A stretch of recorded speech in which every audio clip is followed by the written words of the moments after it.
أعوذ بالله من الشيطان الرجيم. بسم الله الرحمن الرحيم.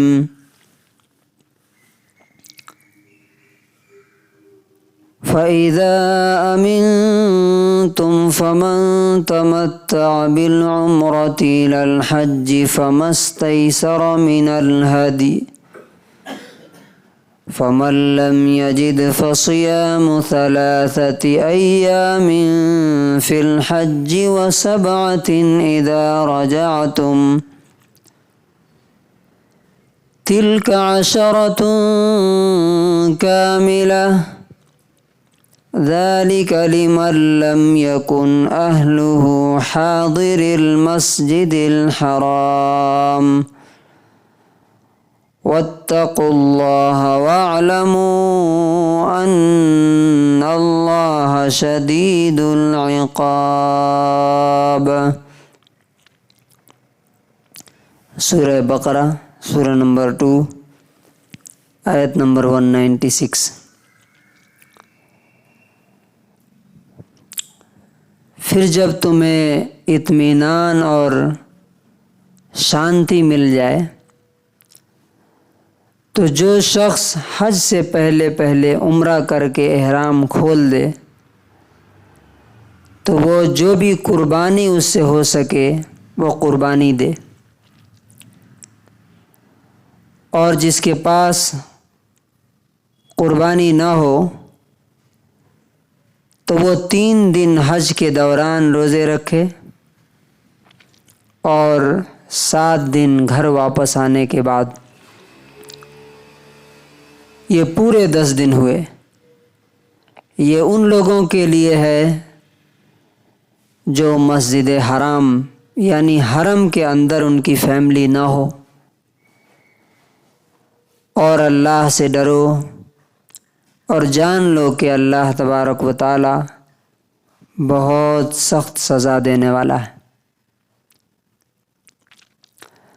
When you are secure, then whoever performs Umrah during Hajj months offers what can be obtained with ease of sacrificial animals,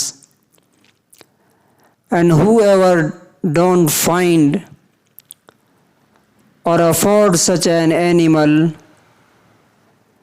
then offer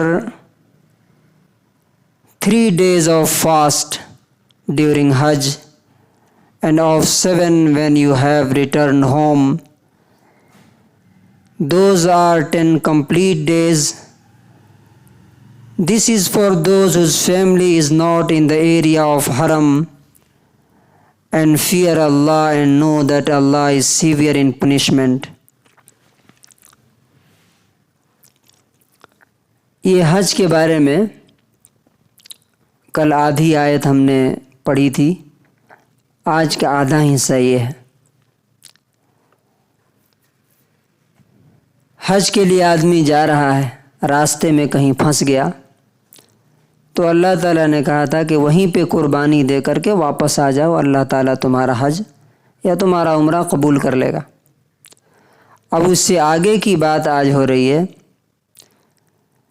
کہ چونکہ آپ کو معلوم ہے کہ جب نبی صلی اللہ علیہ وسلم 6 ہجری میں عمرہ کے ارادے سے گئے اور آپ صلی اللہ علیہ وسلم کے ساتھ 1400 صحابہ تھے، مشرکین مکہ نے وہاں پہ روک دیا، کہا کہ آپ عمرہ نہیں کر سکتے.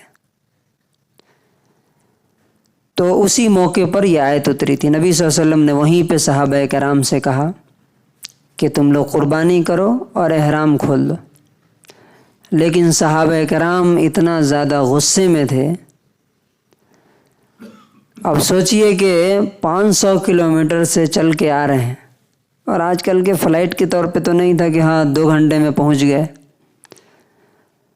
وہاں جا کے کہا جا رہا ہے کہ تم نہیں کرو گے. تو صحابہ کرام کا غصہ اور جوش جو ہے نا ابال کھا رہا تھا کہ ہم کسی طرح عمرہ کر کے جائیں گے. اب نبی صلی اللہ علیہ وسلم نے کہا کہ احرام کھول دو، کوئی ایک بھی صحابی جو ہے تیار نہیں ہوا کھولنے کے لیے. لیکن نبی صلی اللہ علیہ وسلم نے سمجھ لیا کہ یہ انسان کا ایموشن اور جذبات ہے، اور وہ غصہ نہیں ہوئے، پہلے جا کے خود قربانی کی اور احرام کھول دیا، اس کے بعد سارے صحابہ نے کھول دیا۔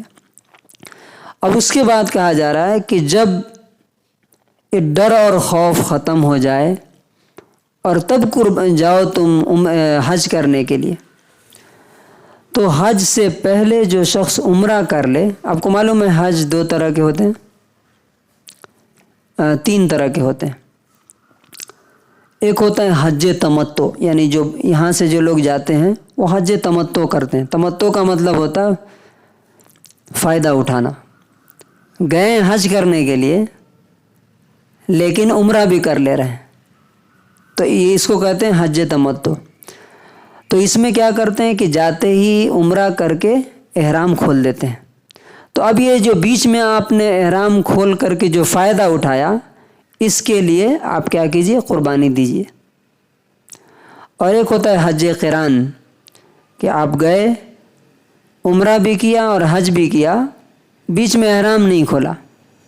اور ایک ہوتا ہے حج افراد، صرف حج کے لیے گئے ہیں۔ تو اللہ تعالیٰ اسی کے بارے میں کہہ رہا ہے کہ جب تم حج کے لیے جاؤ اور اس سے پہلے عمرہ کر کے احرام کھول دو، تو جو بھی قربانی تمہارے پاس ہو وہ قربانی دینا ہے۔ اب کسی کے پاس قربانی دینے کے لیے نہیں ہے تو وہ کیا کرے؟ چونکہ اسلام تو آسانی کے لیے آیا ہے نا، دین آسانی کے لیے آیا ہے۔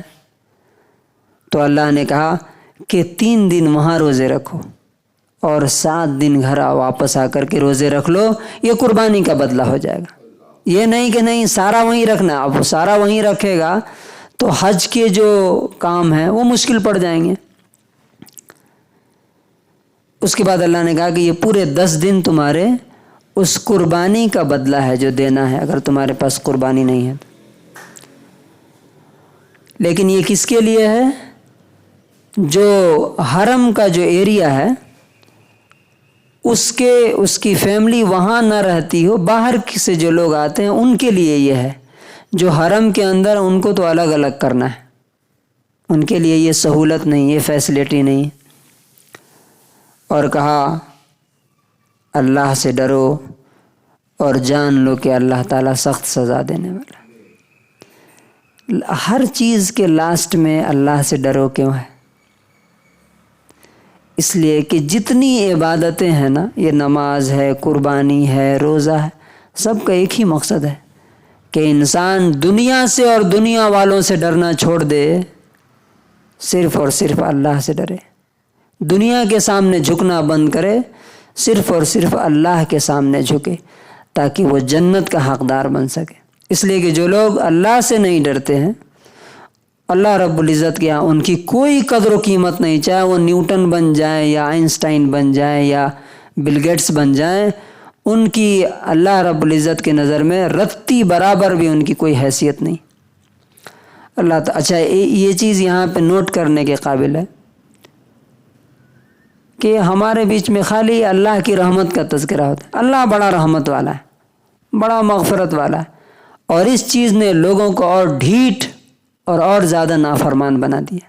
اللہ تعالیٰ کہتا ہے کہ اللہ جہاں رحمت والا اور معاف کرنے والا ہے، وہاں یہ بھی یاد رکھو، وَاعْلَمُوا، یاد رکھو کہ اللہ تعالیٰ سخت سزا دینے والا ہے، کہ وہ جو سزا دیتا ہے اس کی طرح کوئی سزا نہیں دے سکتا، نہ دنیا میں نہ آخرت میں۔